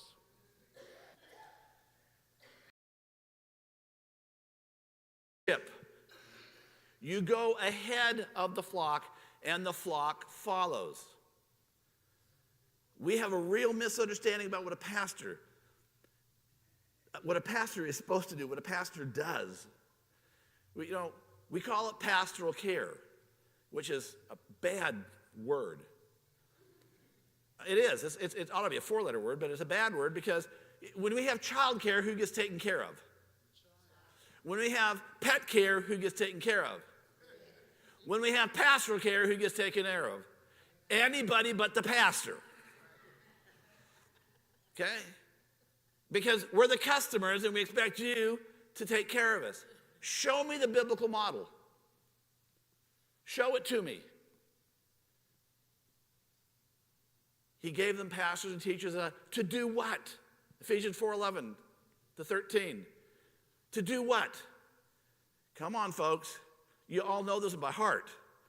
To equip the saints to do ministry.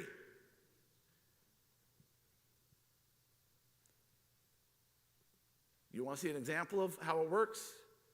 Acts 6. The food pantry is falling apart.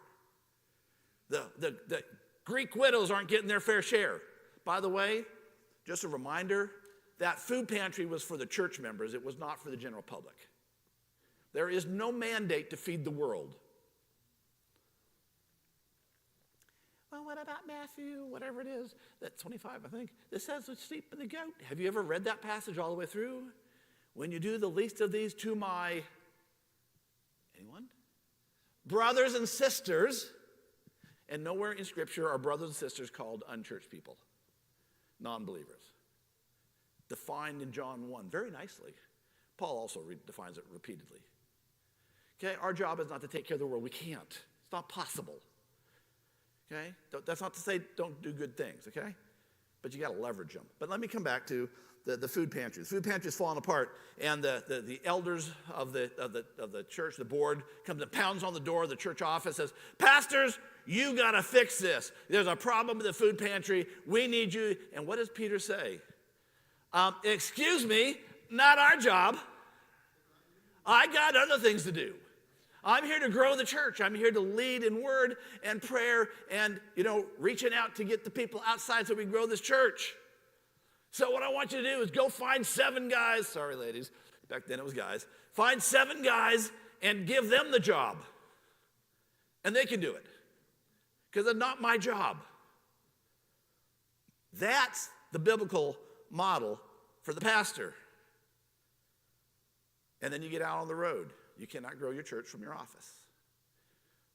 Pastor, you, whether you like it or not, you are the face of the church in the community. When the mayor calls your church to talk to someone, the mayor, he or she, does not want to talk to the board chair, does not want to talk to the secretary or your head deacon. Collaborative church growing. They're dying. It sounds good in theory, but it doesn't work. God seems to have this thing that leaders lead. It starts in Genesis and goes all the way through Revelation.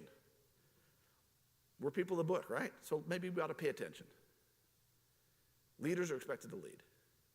You're the pastor. You're the face of the church. But your congregation has a role as well. The congregation's job is to welcome people. Make sure people, they show up, they get welcome. Hey, good morning. Welcome to First Church. I'm Bill. I don't think we've met. Doesn't take much to add that little phrase. They're there to provide hospitality. The gals in this church, I didn't see any. I think there was a guy who's also helping out there with all this refreshments and all that. Man, they've been amazing. That's part of the church's job, is to make sure you can't do it all. So it's their job to make sure the hospitality. That you have to train them, yes. Because, the first person comes in with a bunch of tattoos, they go, like that person with tattoos isn't coming back. Even though I believe it's the majority of Americans under 50 now have at least a tattoo. None here. Yeah, here. Yep, some over there. But hospitality. Their job is to make connections. They have to adopt the people who come in. That's the biggest problem we have in our churches, is that we're so busy with ourselves that we're not adopting the new people. That's why the lunch bunch works so well. Get them taking people out to lunch, and they'll build relationships. But they have to do that. They have to do that part of it. And their job is to help make sure there's retention, that they come back, that people feel like, we're making a friend. Lunch bunch starts, but the relationship has to continue. Every study I've ever seen says that you got between 6 months and a year for a new person to make a primary relationship in the church, a friend, or they will drift out. You're people who are, I'm too busy to make friends. Then you're too damn busy. I tell you what, I'll help you by taking you off the board. Will that help? I didn't want you on the board anyway. Don't say that. But maybe you're too involved in church stuff. Get them, help free up some time so they can do that. That's the role of the congregation. Your role is to be the catalyst. Their role is to hang on to them. You catch them, they clean them, is how my dad used to say. All right. The role of the pastor. The role of the pastor is really, truly growing the church. Your job is to ask the question, whoever your Bob and Barbara is, and you need to define that. And that's your first job, is to define your Bob and Barbara, or whatever you're going to call them. Your avatar. That's your job. Next part of your job is to have those conversations with Bob and Barbara, or again, whoever, so that you understand them. Your next job is to create the content. So let me jump to the next one. How do we get Bob and Barbara to church? Number one, you got to have the right content. And that's something only you can do. You have to create the content for your sermons, your messages, that connect with them. If you don't do that, they're not going to connect. Why would they go there? There's no value in it for them. They don't come for the music. They don't come for the relationships. They come, if they're going to come, they're going to come because they have a problem in their life or an aspiration in their life. They have something they want and need, and you're providing that. You're connecting the dots for them. You're helping them to live that, what did Jesus say? Full and abundant life.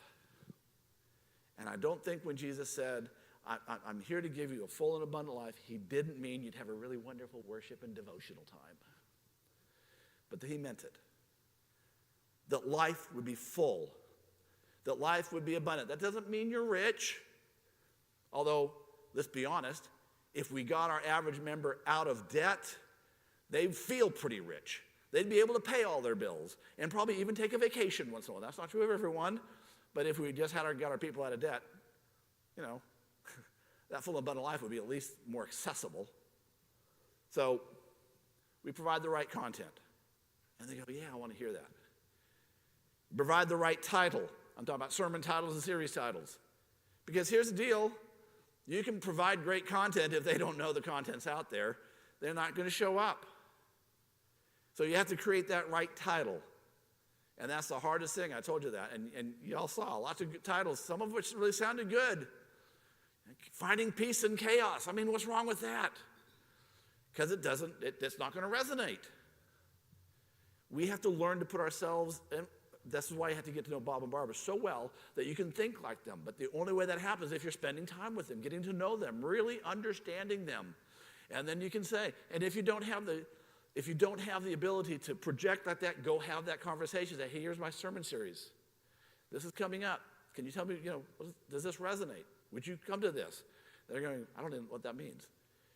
Got fruit? Are you having a banana sale? I don't know.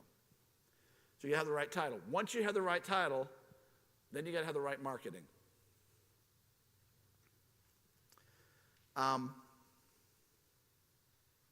Just real quick. There's a huge difference between marketing and advertising.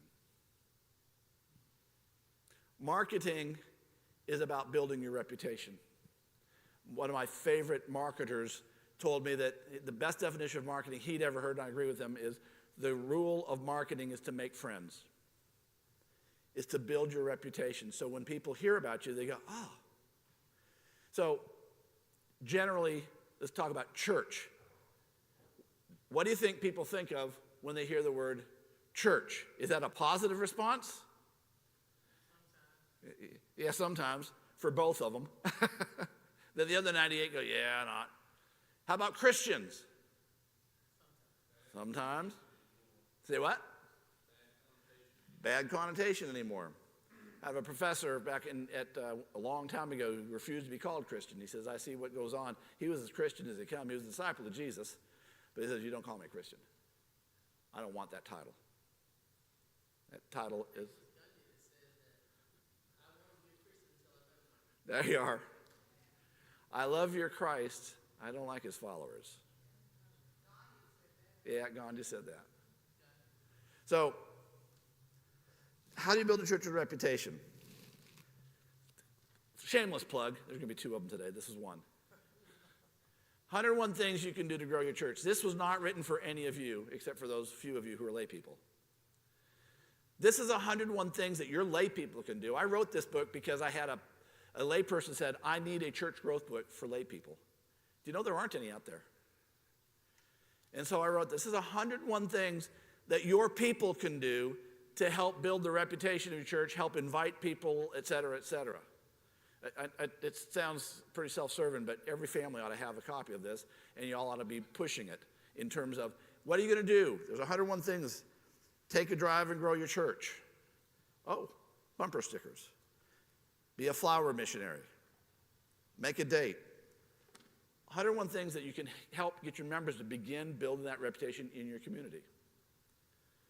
Because if you have a reputation in the community, and if you can hone that reputation, we're the church that helps people solve their problems. We help young families to have strong families. We help families with kids to we help our community to make sense of the changing times. Whatever it is that you want to be famous for with your avatar,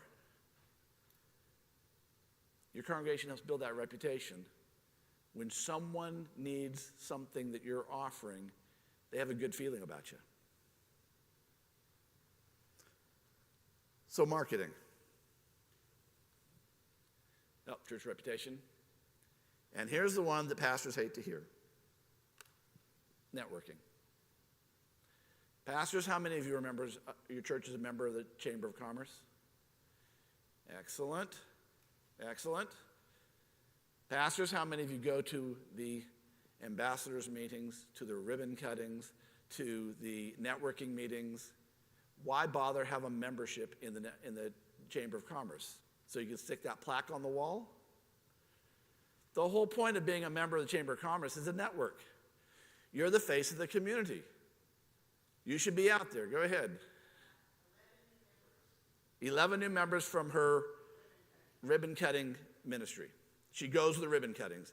She networks. She talks. She says, hey, I got the sermon series coming up on. Because she's out there with the network. Here's the great thing about the Chamber of Commerce is they're the networkers in your community. They know everybody. By the way, you should be hanging out. You should be on, unless you live in someplace like this city, you should be on first name basis with your mayor and your city council members. Because they're politicians. Do you know what that means? They know everybody. They network with everybody. So when you say, hey, Mayor Mike was my mayor when I was at my last church. And so I'd say, hey, Mayor, listen, coming up in October, I've got this sermon series coming up on da-da-da, and I got some cards. If you know someone who is struggling with their marriage or struggling with money or whatever, would you let them know? You know what happens with those cards? They go in his pocket, he forgets about them. Until he has a conversation with someone who suddenly says, my husband's talking about leaving me. Or, I don't know what to do, Mayor. I got, this, we can't pay our bills. And he goes, Dr. Bill, he called me Dr. Bill. Dr. Bill's talking about that coming up in, I think it's October. You might want to go. He networked for me. And I didn't say invite people to church. I told him what was going on. We had a trunk or treat. Let him know. How do I get contact information to the trunk or treat? We had a door prize. You want to register with that? And it's got to be a good door prize. People aren't going to surrender that without a good door prize. I overheard you're saying hard time getting the contact information from folks. You want me to tell you how I have one of my pastors gets 100% every week. 100% of guests and his members every week. Every month, they have a gift basket that they give away. And they fill that gift basket with some goodies, most of which are donated from local places. He puts it on the piano, and he says, if you fill out that contact card completely, you are entered in the drawing for this. 100% of the congregation fills out that card every stinking week. Because they go 4 weeks in a row, they got 4 entries into that oh, that's really crass. Get the contact information. Number one job, folks. So networking. Your job is to be out of the church. Networking with the community. When I work with church planters, how many contacts are you supposed to make, Vanessa, every week? Or every day? Every day. Now, some of you are part-time. You don't have time to do that. So do 1 or 2 on every day you work. But if you're full-time, 5 connections every week. What's a connection? You get their contact information. You didn't hand them your card. You get their contact information. That's why I went to networking events, because I always got everyone else's card because they're all handing them out. Now, there's my 5. I'm good. I gamified it. I wouldn't go back to the office unless I had 5 people that I connected with. Because I know that's the most important thing that I can do, is to make connections with other people who are not in church, who need Jesus Christ. And so I prioritized my time out there. And so I got 5 names every day, typically 4 days a week. And at the end of that week, you go through that list of the people that you saw or connected with, and I would pick out 4 or 5 people that I really thought these might be prospects. I liked them. If they were a jerk, I didn't ever call them. I didn't want them to be a part of my church anyway. But if I connected with them, I'd call them and say, hey, can we do coffee? This is Bill. We met at the Starbucks, and yeah. Can we do coffee or breakfast or lunch, whatever was appropriate? And I made 3 appointments every week where I sat down, hopefully within my, they were avatars. I tried to make that always the case, but not always. Sometimes I found out later they were already in church. Sometimes I found they were totally not interested. On the other hand, 3 a week times 52 weeks is real quick. Someone do that math? It's 150 people I sat down with. Do you know what? Some of those liked me. Some of those liked what I was doing. Some of those started coming. Not a lot at first, but I built on it. And they go back, we talked earlier, who's your best evangelist? Your new people. So they're inviting. My congregation didn't invite anyone, not very much. They're inviting. I'm inviting. We're seeing visitors. We're seeing more and more visitors. And what happens when we see more and more visitors? Well, sustainable growth depends on one thing: transformed lives. People's lives who were different. Marriages that are saved. Addictions that are kicked. Peace that is found. Hope that is rekindled. Transformed lives. How do you transform lives?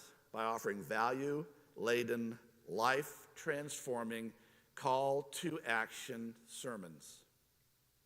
Go do something different. Go do this week. Hey, how many of you made that list? Or not how many, that's a horrible question. When you made that list, who can share? Who can share that list of those who you've wronged? How'd that work for you?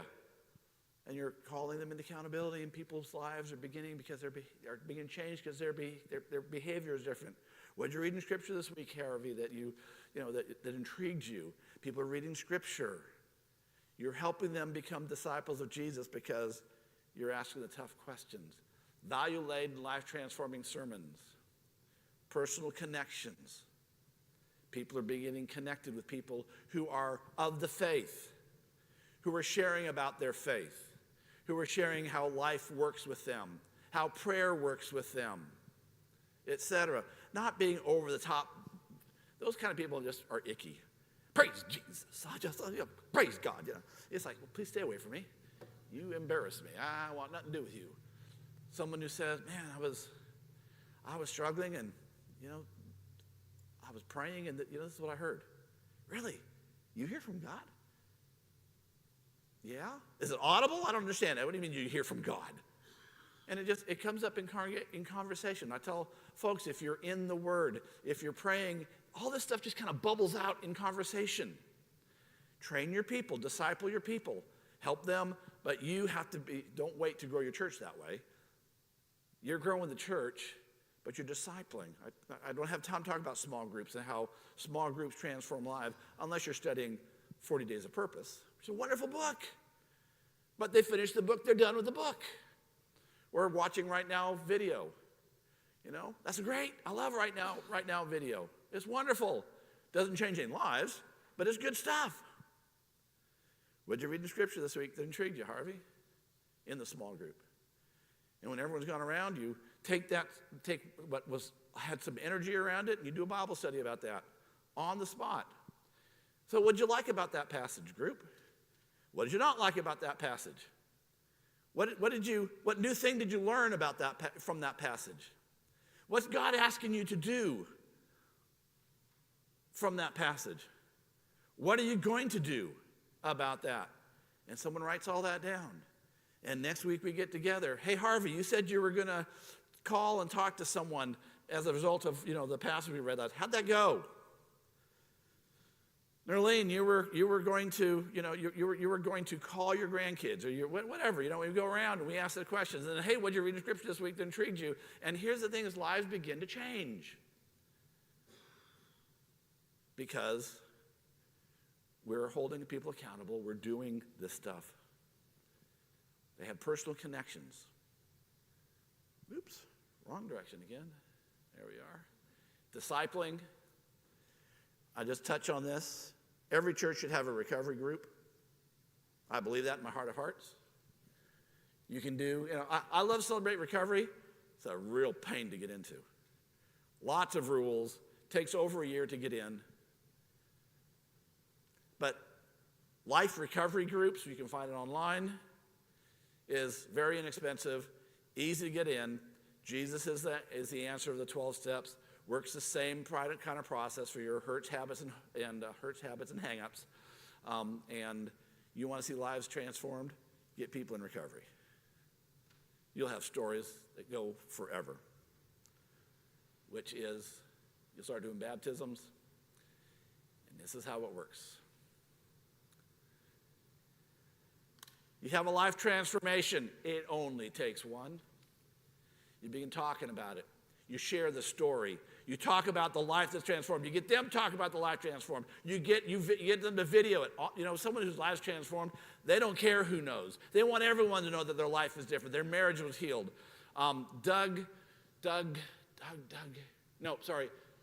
Chris Flewitt, one of our pastors. He started doing the small group stuff I just talked about. He had a couple whose marriage was struggling. They got involved. 3 weeks later, their marriage is back together. They're doing videos saying how the church has been there for them, helped them heal their marriage, and etc. And he's using this and with their complete permission. Please tell other people that their marriages can be saved. And he's using that to let people know in his community, this is a church where your marriage can be saved, where you can turn things around. You have a transformation, now you have stories, and that begins to build a reputation. You're going to have more people show up. You get more people's lives transformed. It doesn't have to have very many. I'm not, several people have said, but I'm a small church. Y'all are small churches, and I almost only work with small churches. I'm not talking to churches with 200 or 300 people. I'm talking about churches with 10, 20, 30 people. Chris Flewitt's church is averaging 40. He's a church plant. He's transforming lives. Most of my pastors have churches of 30 or thereabouts. The Growing Church Network is all about helping the small church to grow. So you have transformation, and you will have if you put this stuff together. And you begin, again, the reputation builds, and there becomes buzz in the community, and that creates momentum. Because when there's a couple transformations in your congregation, your members start talking about it. They haven't seen that before in a long time. And they know someone who needs that hope. And inviting them to church, they've known for all this time ain't going to make any difference in their lives, and so why would I? But when lives start transforming, they suddenly want their kids back. They suddenly want their neighbors back. They want their boss to show up. They want people in their